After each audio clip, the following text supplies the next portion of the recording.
your name?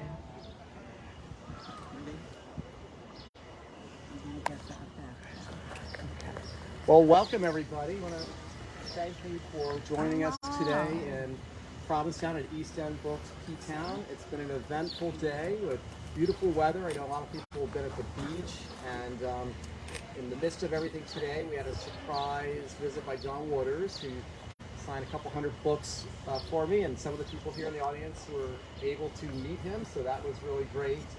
It was an unadvertised event, so we could only just kind of verbally let people know that it was happening, but there were a nice number of people who were here to get it. So now we have signed copies of all of his books, more signed copies, and so if you're in our store or if you want to go on our website, while supplies last, we've got signed copies of Bliermouth, both a hardback and the new paperback has been released. Parsick, we've got several of these other books. So just, if you want to be sure that we've got a signed copy, just in the memo section, ask us. Say, do you have a signed copy? And we'll get it to you. So anyway, we've got a lot of other events coming up. Check our website. We've got a packed bunch of events ending this month. And then we also have a full lineup in August, and we have one special event in Boston in the building where our store will be opening in August in the Seaport next to the ICA Museum. That's 300 Pier 4 Boulevard. And we have Julia Glass, National Book Award winner, and Tom Perrotta. Many of his books have been made into movies and series. I think the series he's best known for is The Leftovers, which is a really cool series. Isn't that great? Oh, it was awesome. So I'm really excited. Julia Glass is a very close friend of mine, but I've always wanted to meet Tom Perrotta, and Julia was said to be, would do an event because her book is coming out in paperback now, and so was Tom. I didn't know. She first said, "Can we do an event, and can I be in conversation with anybody?" I said, "You can converse with whoever." And she said, "How about Tom Perrotta?" I said, "What?" I've always wanted to meet him, and she's been friends with him for 30 years. So that's August 1st. It's on our website. And then a lot of other really, really fantastic events, so please check them out and join us. So excited to have Cid Bullens here today. We've been waiting for this event. Yeah!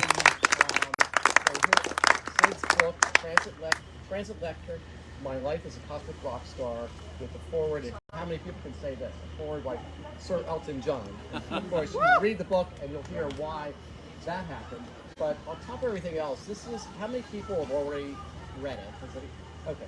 I mean, I could not stop reading. I had what they call an ARC, an advanced review copy. Incredible.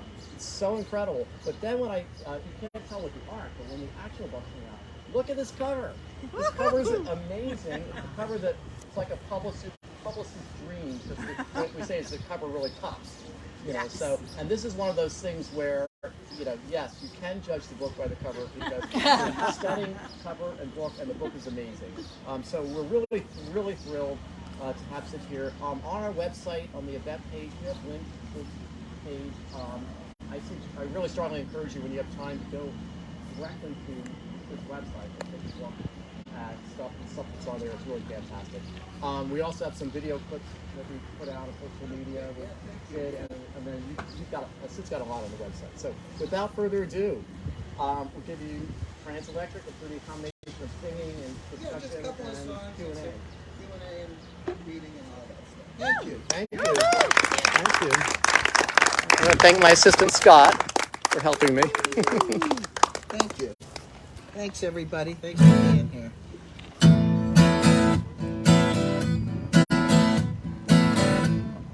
Flat on the floor, my face to the ground. Mumble a word, but I make no sound. Haven't you noticed that I disappeared? I'm not here. Boxes of photos are strewn on the bed. Snapshots of memories fall out of my head. Someone's existence is gone up in smoke. It's not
cars don't like the air. That was fantastic. Thank you.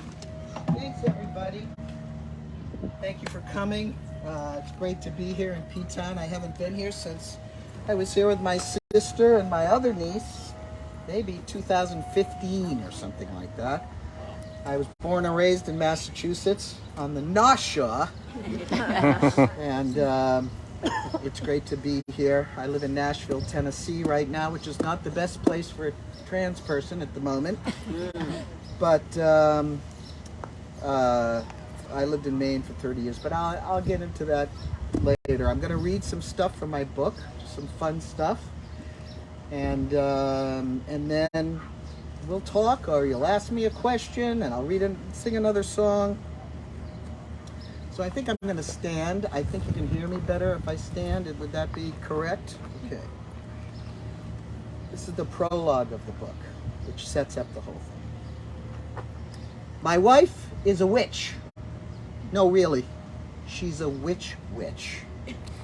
She erects altars all over the house to various ancestors and saints. She casts spells and recites incantations. Half of our budget seems to go to candles and roses. Alchemy is a word that slips easily off her tongue. Tanya had been my solo show coach and director. I didn't know anything about her witchery when we started our personal relationship in early 2016. But she would tell me often, I always know who someone is. Sometimes she scared me. Months later, in the tiny upstairs apartment of my duplex in Portland, Maine, in my rickety pine four-poster bed that had survived every move across town and across the country, every argument and act of love, every doubt and every dream I've awoken with since the beginning of my former marriage decades before, Tanya looked at me with her soft, loving eyes and said, "You are a cosmic rock star." I looked at her quizzically, a shaft of sunlight dancing through the window on my half-naked new male body. I thought of myself as a failure, more than not. I had never reached that level of success I always imagined I would. I was a good, earnest, well-meaning person, but I had failed, in my mind, at my true calling. Then she smiled and said, "Yes, you're my cosmic rock star. Don't forget, I always know who someone is." The sun shifted just slightly on my chest. My mind started wandering, landing on certain moments from my life, what was and what could have been. Who was that person so long ago who came ever so close to being a true rock star? Tanya, my witchy wife, sees only that person still. The essence of me. Time has a way of crusting over our youthful desires and our recollections of them, even as they lay smoldering still just under the surface. As I bend further down toward the lower right end of the arc of my life, could I remember the true essence of me? Can I remember? This is the story of a rock and roller, a mother, and a transgender man, all at the same time. Parallel lives that all just happen to be mine.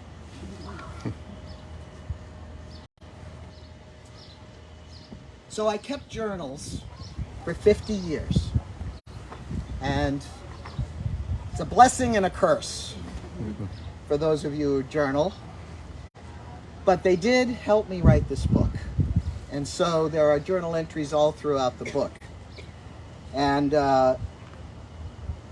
here's one, just an early one that's kind of fun. Because well, let me read it.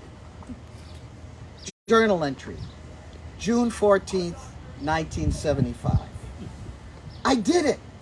I met the Rolling Stones. I went to the concert with the president of Atlantic Records.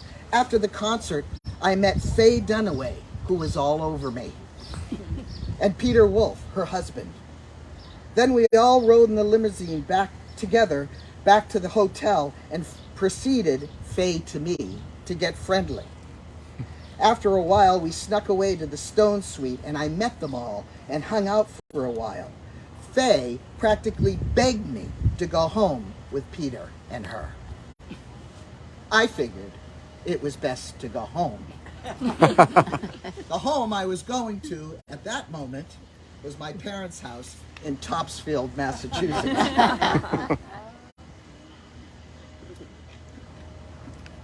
I wanted love, but I was terrified of sex. I was attracted to both men and women. Was I gay? Was I straight? I didn't know what I was. I was alone. That's all I knew. And like my mother told me, different. Born wrong. No one would ever understand that even though I didn't have guy parts, I was a guy. I didn't feel comfortable having any kind of sexual interaction with anyone. I loathed who I was. When I got out of the shower, I'd put my hands up to hide my breasts. If I didn't look at them, maybe they weren't really there. In 1971, when I was an acting student in New York, I went to the New York Public Library to try to find out what I was. What was wrong with me? I found a book on gender. There was a term that described people who felt like they were living in the wrong body, transsexual. That was me. There were procedures, protocol, a way to change your sex. Really? There was an address in the back of the book, Tulane University. I immediately sent away for all the information. Where can I go in New York City to change my sex? When the package arrived, I tore open the large manila envelope and pored over every last word of every brochure and booklet. Go to this clinic for consultation, and here for hormone therapy. It was all there. I can do this. My head started swirling. Then I thought of my family. I had no money. No. I can't do this. I can't do this. There were 1,000 reasons why, and there was not one soul on earth I could talk to about any of it. And I didn't talk about it. I was alone in my own hell. Move on. Back in those days, I was thought of as androgynous. That was the word that they used. And my androgyny later, little later, not much later than this, played a part in some of the opportunities after I left New York and went to Los Angeles. Played a part in some of the opportunities that were presented to me. The roar, it was deafening. I stood below and behind watching, listening in awe. San Diego Sports Arena, September 29th, 1975. As the Starship came in for a landing in San Diego, a line of limousines was stretched out below, 7 of them, like black rectangular beads on a string. The plane taxied and parked right up next to them. The mobile stairway rolled up to the door, and the attendant pulled it open from the inside. "BV's first," the tour manager shouted. "John, Jay, Cindy, let's go." I quickly grabbed my jacket and exited the plane as charged, all the while feeling like I was in a dream.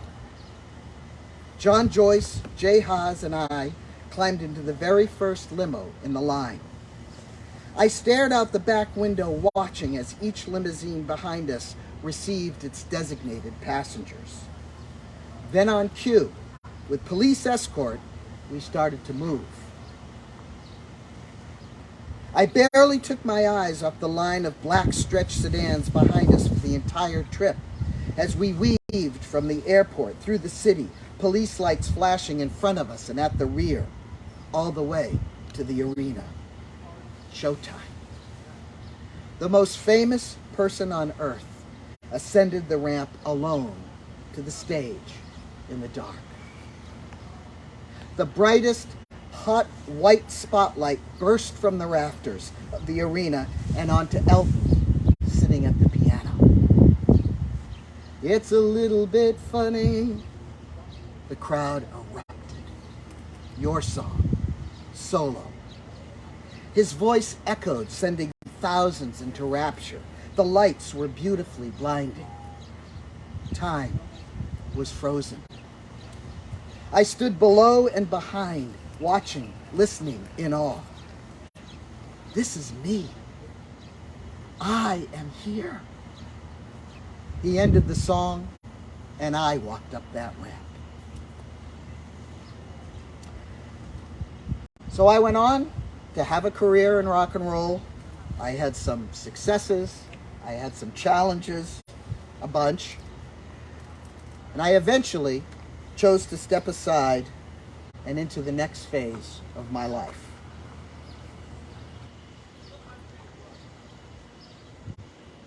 Skipping way ahead. So. Breathe, breathe, push, push. Lenox Hill Hospital, New York City. I could hear the nurse's voice, but it did not matter what she was saying. My body was engaging in exactly what it was supposed to do. Breathe and push. On April 2nd, 1982 at 2:30 p.m., Reed was born. The bright sun reflected off the building, across East 76th Street, through our windows and into the labor room, where I insisted on staying for the birth. Though it took 12 hours from the first contraction to her crowning, I was resolute about being awake and aware for every single second of the experience. It wasn't every day that my inner man would bear a child. At the moment of her birth, there was no doubt in my mind of some higher power. This baby, Reed Elizabeth Bullens Crewe, was something from nothing, and she was mine. I lifted my red, wet, and beautiful daughter to my breast, the breast that I hated so much. My milk from my breast. This, I thought, is the miracle of my life. 9 days after Reed was born, we left New York City for our 90 acres in Sherman, Connecticut. New York City was no place for a baby, we decided. Wasn't I just in Los Angeles? Down on my knees, playing big, fat, crunchy chords on my Les Paul, sweating and heaving with the rhythm of the drums and the buzz of the crowd. Wasn't I just there? Now I'm sitting in front of the picture window in this barn, looking out on the cow fields in the misty dawn. It's so quiet. Same chapter. Hey, Sin, you want to do a gig with Meatloaf? Mark Doyle called me out of the blue one day in mid-January, 1983, as I was getting ready to put little Reed down for a nap in the barn. He was on the road with Meatloaf as his lead guitar player. I was not a Meatloaf fan, and Mark knew that. But what? Wow, I thought. This could not have come at a better time. It would be a one-off, a charity event for the Wolf Trap in Virginia. I would play rhythm guitar. One thing, he hesitated, he wants you to wear lingerie. I knew Mark was being the good friend that he was by making this opportunity to perform and get out of my cloistered existence a possibility for me. No, I said, breathing in and not immediately out. I can't do that. Okay, I know, I just had to ask. Let me see what he says. I'll call you back. How about a dress? I could see Mark's sheepishness through the phone asking this next question. Silence. Never mind. I'll call you back. I arrived in Vienna, Virginia, ready to play. I had been working out the rhythm guitar parts, blasting Meatloaf hits for 2 weeks in a small extra bedroom in the barn I had set up as my studio. The band gathered the day before the event to rehearse. I was in heaven. I didn't care that I never liked Meatloaf songs or records. They were too bombastic and stylized for me. But here, at that moment with the band, I didn't care what songs I was rehearsing. I was playing. And not for nothing, I was having fun. It was February 7th, 1983. As the lights went up, I was standing stage right with my cherry red Gibson 1965 SG Junior slung over my shoulder, my usual mop of wavy hair ready to fly, and my rock and roll attitude firmly in place. My black nylon flight suit with my red Capezio dance shoes, which had been one of my last stage outfits, BC, before children, glistened in the rainbow of lights that danced on the stage. The spot came up white and bright on Meatloaf as he belted out the first lines of Bat Outta Hell. Meatloaf bellowed and blustered in sweat. Mark tore up his guitar. I played and looked and felt for all the world like a rock star. And there was not one shred of lingerie in sight. Meatloaf didn't hire me again.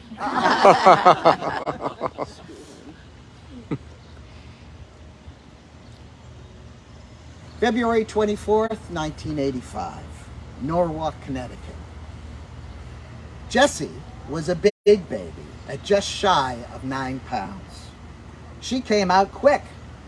She had been so active in the womb, I was shocked when the doctor told me she was a girl. I guess the deep binary myths and projections of gender carry over into everything. But now, here she was. While Reed came out looking like the Ivory soap commercial, Jessie came out big, blue, bloody, and smushed. Her lips were mine, wide and thick across her face. Her tiny nose was shaped like mine, too. Wisps of red hair, darkened with the fluid of birth, streaked across her head. Another miracle, grace personified. After her first flurry of checks and tests, her first feeding at my breast, and after Dan brought Reed in to meet her new little sister and left for home, I lay alone, holding Jessie. Hi, Jessie, my baby doll. Welcome to our family. I said the words out loud and with intention. I am so grateful you came through me. May you live a very long life, and may all your dreams come true. I know you are going to make this world a better place. Mommy loves you so much. I'm going to skip over the next 25 years of my life in the interest of time. And after all, I do want you to read the book.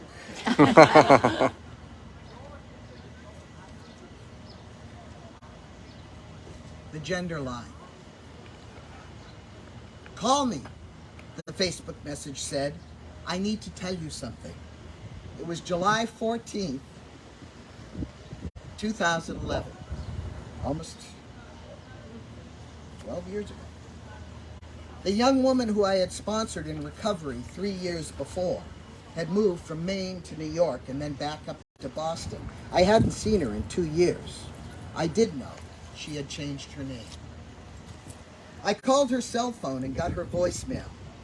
Hi, this is Austin. Leave a message. I'll call you back when I can. The voice was deeper than the voice I knew. I waited by the phone, holding my breath.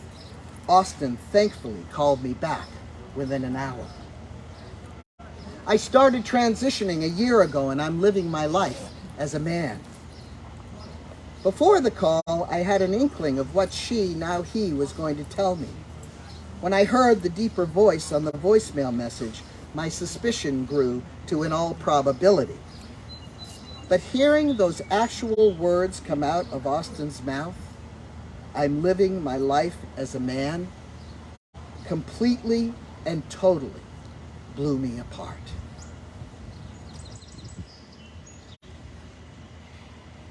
Every cell in my body was awake and alert. Wide-eyed and hanging on his every word, I talked with him for over an hour. I asked him every question I had ever wanted to ask for the last 50 years. What did you do? Where did you go? How does it feel? After I hung up the phone, I fell to my knees and sobbed. It was uncontrollable. My body was shaking as the tears surged out of my eyes. I laid down on the cool hardwood floor with scenes of my youth darting through my mind. Certain moments in the kitchen with my mother, telling her at 4, telling her my name was Bobby, not Cindy. Hendy Webb's lawn, where I felt that tiny little bump in my left breast. The New York Public Library. It was indeed another soul cry. I was crying for who I was not, for who I never was, and for who I never could be. I was crying for my life, now 61 years long, lived on a tightrope. A life of compromise and lies, of straddling the line between masculine and feminine. Masculine enough to feel okay on the inside, feminine enough not to stand out too much as a public personality, a wife, and a mother. Of course, I had failed miserably in my attempts to fit in. People in all phases of my life thought whatever they thought of me, and as I got older, I cared less and less about it anyway. But still, I felt that I was compromising every single minute of my existence.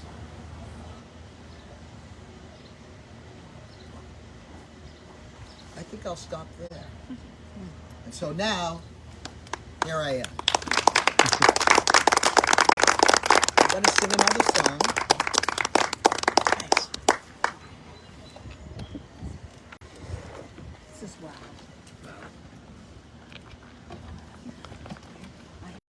And maybe another one if I get pushed.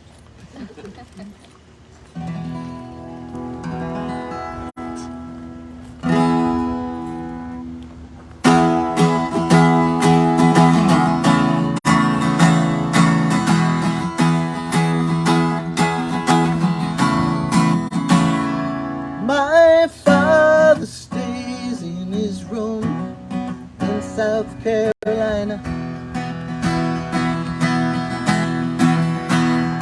He once was a mighty man. My mother feels the fear rise up inside her.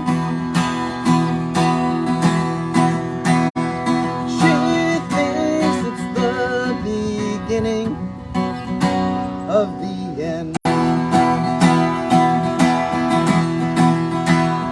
He's boxing with God. He's showing all his stuff, and it may not be enough, but he's a fighter.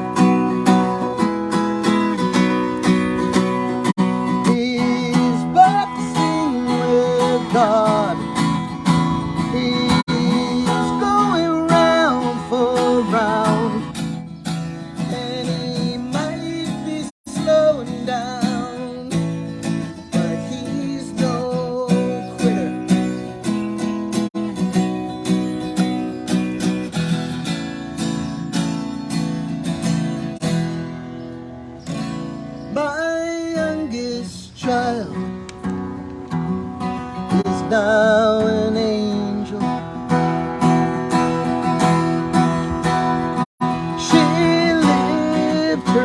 whole life in 11 years. And I've never known anyone who was braver.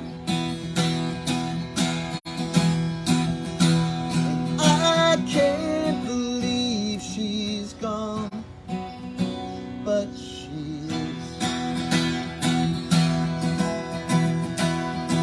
She's boxing with God. She's showing all her stuff, and it wasn't quite enough. But she's a fighter. She's boxing with God, and it's all in the plan. I'll never understand, but it don't matter.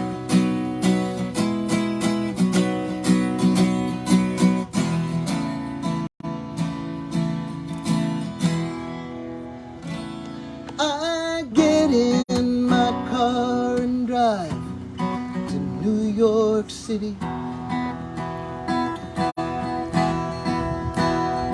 I'm trying to lose myself on some highway. A mile for every teardrop that is falling.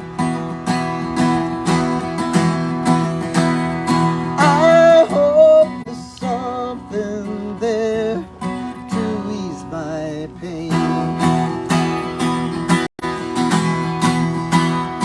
I'm boxing with God. I'm showing all my stuff, and it's probably not enough, but I'm a fighter. I'm boxing with God, and I swear I see his face.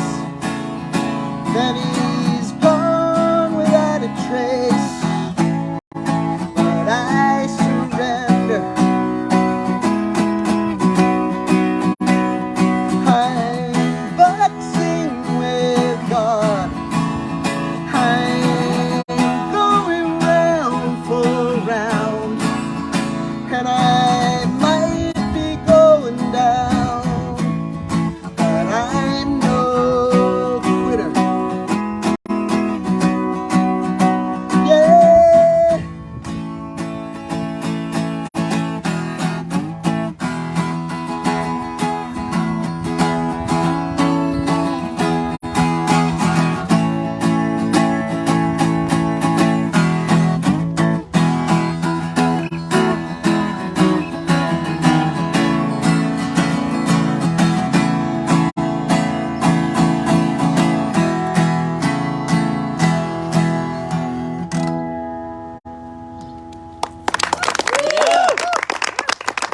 Thank you so much. Thank you. So as you can tell, I've lived a life, and I'm still going. So I'm going to give you guys a chance, if you like, to ask me a question or give me a comment and about anything and everything. There's no bounds or limits to what you ask me. So have at it if you feel like it. Anybody? Extraordinary life, and we love you. Oh, thank you. Thank you. Who was the most fun to work with in rock and roll, and who was the most challenging in rock and roll? Who is the most fun to work with in rock and roll, and who was the most challenging? I have to say that Elton was obviously the most important person, the most fun. I mean, I was on the road with him longer than any other person. In fact, I didn't really do a lot of tours with other artists. It was just Elton. Of course, when he asked, I was like, huh? You know, I was supposed to go on the road with Bob Dylan, and the story's in the book, but I had to choose in one night because I crashed a party and met Elton, and he asked me to go on the road with him, and I was supposed to be going on the road with Bob Dylan already, so I had to choose, like right then, whether I was going to go on the road with Bob Dylan and Elton John. I did end up doing a few things with Bob, but Elton was, I have to say, he was the greatest experience of working. I'm talking on the road. I mean, I worked with a lot of people on record too, but even then, I mean, singing on the records that I sang on of his too was a lot of fun. The most challenging was probably Bob Crewe. So we saw Jersey Boys last night, and we were sitting in the front row, and my sister's going, "We've got to tell somebody he's your brother-in-law," you know, and because Bob Crewe discovered the Four Seasons, and he's actually in the show, not portrayed as significantly as he really the role he really did play. But it was fun to see that I had seen the Broadway opening of Jersey Boys with Bob Crewe and my then husband Dan Crewe, his brother. Yes, the story is very interesting. It's interesting.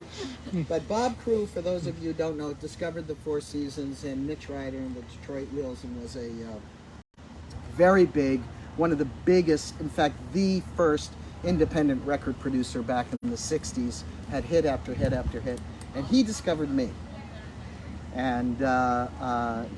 But he was a challenge, but he's gone now, but I loved him then, and I still love him. He gave me a life that I wouldn't have had. So I think that's the answer to that question. Anybody else? Come on now. I know you got stuff. Yes. How long did it take you when you decided that you wanted to write a book to write books? You know, I was fortunate. I mean, I had written. Let me go back a little bit, and because there's a short answer, but the longer answer is after I transitioned, I knew I had to write something, and I'm a songwriter. That's my profession. I'm a professional songwriter and singer, obviously, and but I wanted to tell my story. I knew that I had a story that was unique or interesting. We all have unique stories, but mine covers some bases that I hope yours doesn't. And so I wrote a one-person show, which was kind of the beginning of me kind of opening up my story and trying to find out how I was going to tell the story. But I wanted to write a book, but I wasn't ready. I wrote the show from 2014 to 2015, and I performed it from 16 to 18 around the country.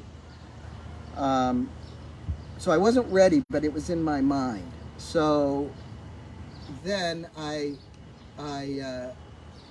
got married, and that you'll have to read the book and read the story, but I got married 5.5 years ago to a woman who not only helped me with my one-person show, that's where we met, but also is a memoir coach. And she said, you know, you gotta write your book. She didn't write, I wrote the book. She listened to me, but didn't coach me. And it took me, so finally the pandemic came. It was good for something, right? So the pandemic came, and I lost a whole bunch of opportunities, like we all did in the pandemic, whatever we do. And I said, okay, well, dig out the old journals and let's start going. But I had the show as kind of a framework, which was really fortunate. And it took me 10 months to write it, which I was shocked that it took me. It fits and starts, you know. I kind of started, and then and of course I had to get a book deal. So So I wrote the first couple of chapters, and then I did get an agent, and I did get a publishing deal. And then once I kind of stopped and started after the first few chapters, and then I said, oh my God, I've got a deadline. So it took me about 10 months from start to finish after the book, I signed the book deal. So it was good. I mean, I was glad it didn't take me like 6 years or something. So thanks for the question. Yes? How did you end up on the Grease album? So I sang 3 lead vocals on the Grease movie album, and movie soundtrack, and that was a fluke. Everything in my life is a fluke. Everything, or as my sister would like to say, soup the fluke. No, you're not a, well, maybe you are. My sister, though, Suki, who's right here, my niece, and by the way, I'd like to say that this woman right here was Jesse's teacher at the Montessori school in Connecticut. Oh, no, don't take them out now. Don't take them out now. I know, I have a couple of pictures. I'll give them you later. So she was her preschool. Yeah. Jesse's teacher. And, but anyway, So I knew them then. yes, you did. Very well. So, as my sister, I was going to say, I call it a fluke, but it really was serendipitous. Bob Crewe, who changed my life and was challenging, called me one day in 1977. I had gotten off the road with Elton. I was trying to write my own songs to put out my own album, which I did in 1978. And I got a call from Bob Crewe, and he said, you're going to get a call from a guy named Louis St. Louis, and he's looking for somebody who can, here's the irony, who can sing in a little girl voice. Which I could. I had, and the story's in the book, but the Bob Crewe I was an alto, and he brought out my higher voice, as he did with Frankie Valli, and which I now can't even listen to on my records, but that's another story. So Louis St. Louis called me, and I thought I was just going to go in and sing background vocals, which was what I did, kind of as a living back then, before I had my own career. And I went into the studio, and he said, well, we'd like you to sing lead vocal on this song. And I said to myself, lead vocal? Okay, Freddie, My Love. So I did, and then he said, that's great, we want you to sing another one. I said, okay, and so that was Raining on Prom Night. And then he said, how about this one? And it was a duet with him called Mooning. So I ended up singing 3 lead vocals. And there's a story that is post that too, because I ended up, the other fluke was, I'll tell you this, I don't even remember if I wrote this in the book, but you can tell me. I haven't read it yet. But so it was, you get $90 to sing, a session back then, right? And Then being when? Back then being 1977. So the union thing for singing a background, well, I did a lead, so I would have gotten a little more, a couple of leads. But anyway, 3 hours, you get $90. And I went home, I thought, oh, great, I sang this. I didn't know, what it was for, what it was, anything. So a couple days later, I get a phone call, and the guy says, we forgot to have you sign a release for the Grease movie soundtrack. Will you come in and sign a release? And I swear to God. Now, I was young. I didn't know it. I knew a little bit about the business. I'd been on the road and stuff, but I was not and am not a business person, right?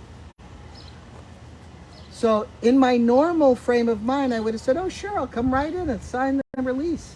The voice came in and said, no. The guy went, okay, all right, I'll call you back. So then he must have got fired. Because I got another call from somebody else, and they said, I'm telling you this story, we'll give you $30,000 to sign a release. 1977. Now, I was more money than I'd ever seen in my life. Guess what the little voice said? No way. No. No. And it goes on from there, but the upshot of it was, and I wish it was still true today, but back then, so the upshot was I ended up getting a royalty for the record, and Ongoing? that was very helpful. Yeah, Ongoing, yeah. yeah, but it's minimal now. But Yeah, but still. back in the day, got to buy a new car. You know, it was, and that was another fluke souk. So I've been lucky. So you got more than 30,000 then eventually. What's that? You got more than Oh, 30,000 I got a eventually. lot more than 30. Yeah, there you go. That's great. Then, but that's another story. What happened to it? Because I wasn't a good business person.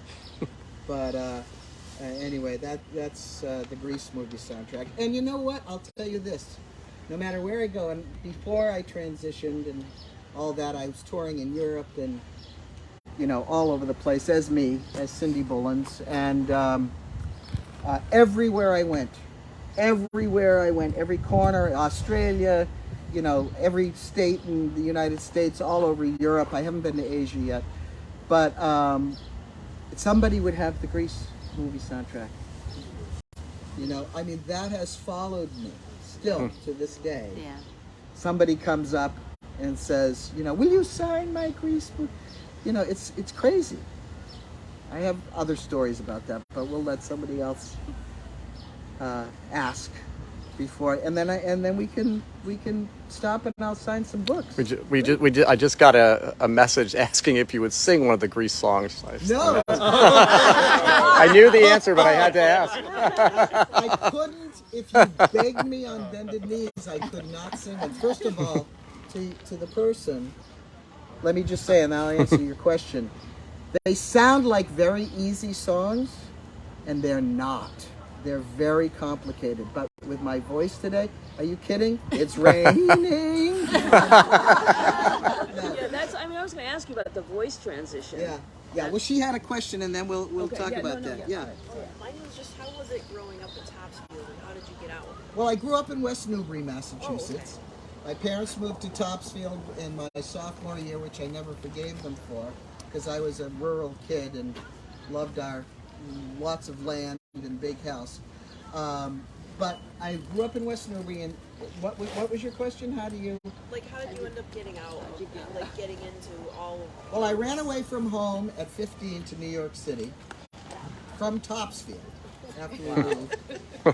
And I just knew I wasn't going to stay. I wanted to be a rock and roll star from the time I was a little kid. And I knew that somewhere along the line I was not going to stay in West Newbury or Topsfield, Massachusetts. So I knew from an early age I was going to go. Yeah. The question was about my voice. So my voice, and I'll try to keep this short, I was really afraid about my voice because I was still singing.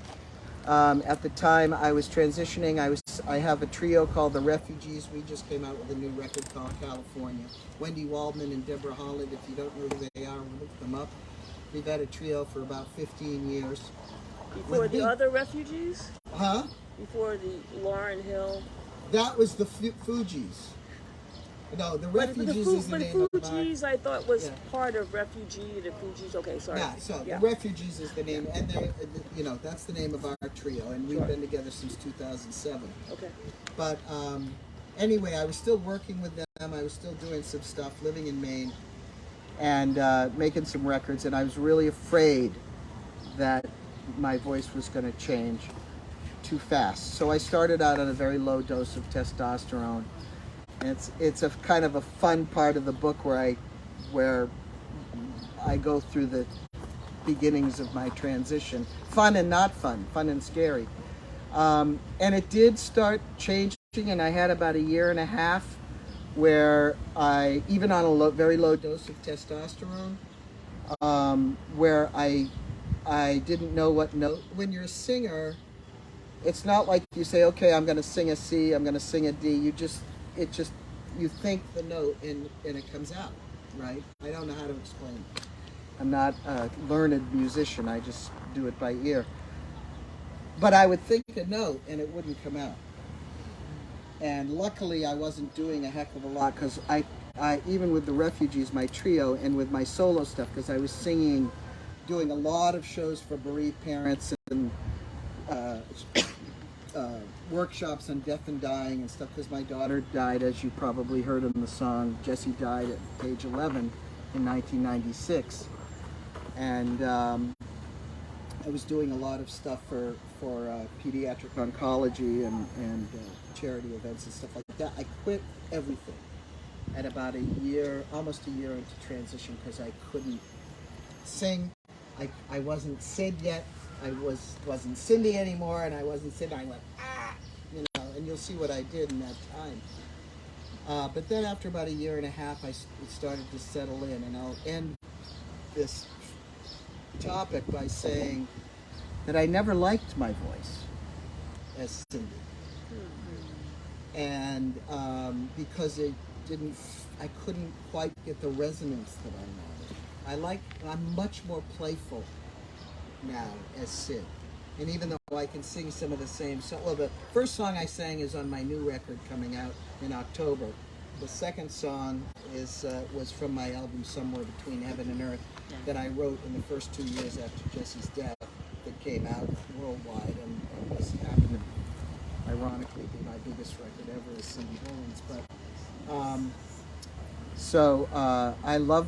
I don't know if I love my voice now, but I feel much more playful with it. I feel like I can play with it. I've got a little more grit. Of course, I'm older too, so and I can't hit all the notes I used to hit. Some. I was, some of those little pieces, it was like, oh God, am I gonna get up there? But yeah, it's a challenge. It's a challenge to be a singer. I know some people who've transitioned that have not had the good fortune I had of keeping their voice. But there are I know a lot of other trans men who have and trans women who have done really well with their voices transitioning. So is it similar to like puberty in some ways? Yeah. Yeah. I went through 2 puberties. Right, of course.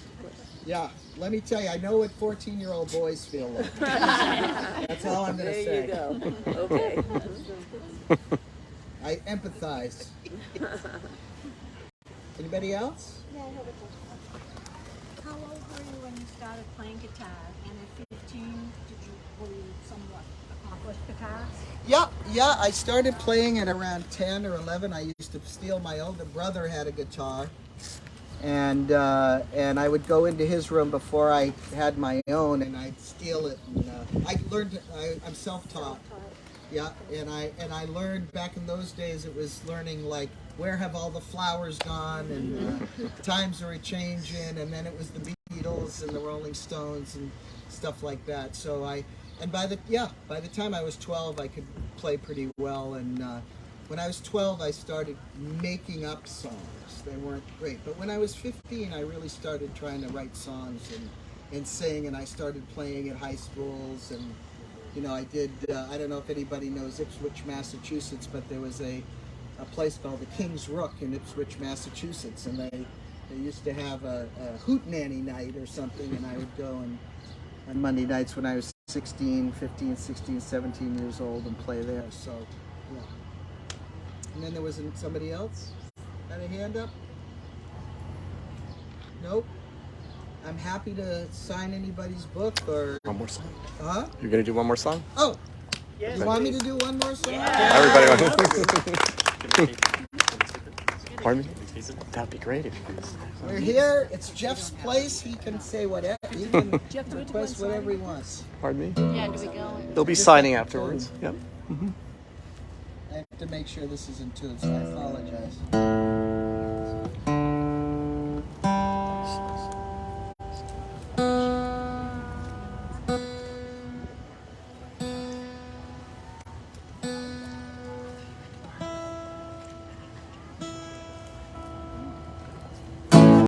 So I'm going to dedicate this to my beautiful sister Suki, my young sister Suki. And young, cute sister Look what I've had Cynthia. to put up with. The baby of the 5 kids in the family. A very dysfunctional, loud family. We were talking about it last night. Suki was the quiet one until she grew up. But I am the most functional. The most functional? So you said we were all dysfunctional. So How I do you said, know you're the most functional? Oh. She's a miracle, let me tell you. And she's an inspiration to me every day. All of us. all of us. So this is called Sensible Shoes.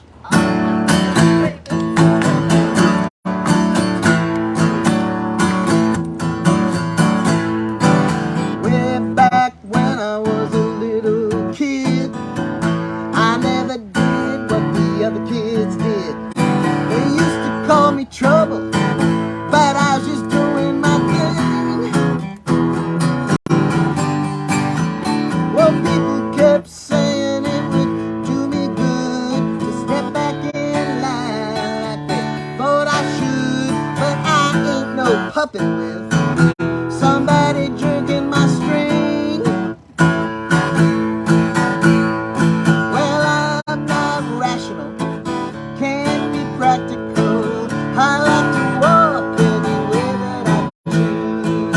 I don't wanna put my feet on the ground, and I don't wanna walk in no sensible shoes.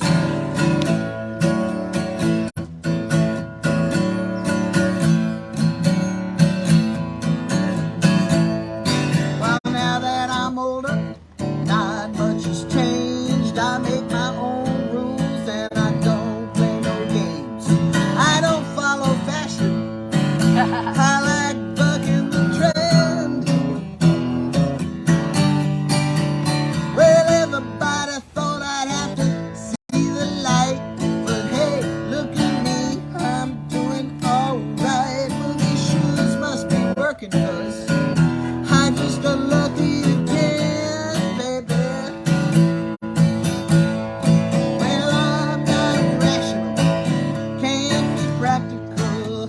I like to walk any way that I choose. I've never had my feet on the ground, and I've never walked in no sensible shoes.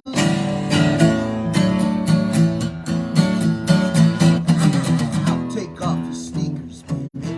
Slip on something with heels. Yeah. How about some snakeskin boots or something? Just to see how it feels. Well, I'm not rational, can't be practical. I like to walk any way that I choose. I don't wanna put my feet on the ground, and I don't wanna walk in no sensible shoes, baby. Yeah, yeah, no sensible shoes.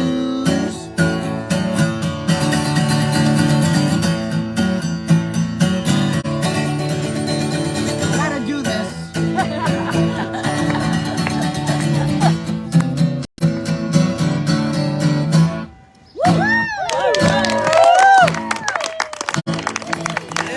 Yeah.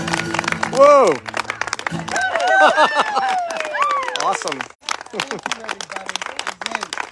I really appreciate it. I want to thank Jeff right now at East End Books and Chris, who works there too, for having me. This is just wonderful. I love P-Town. It's always fun to come back here.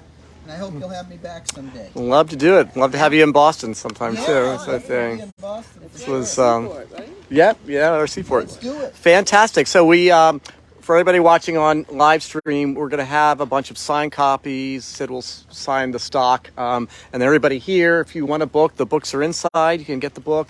And Cid will be out here signing. And as I did with John Waters earlier, if you need me to take a picture with your cell phone, I'm here to do it.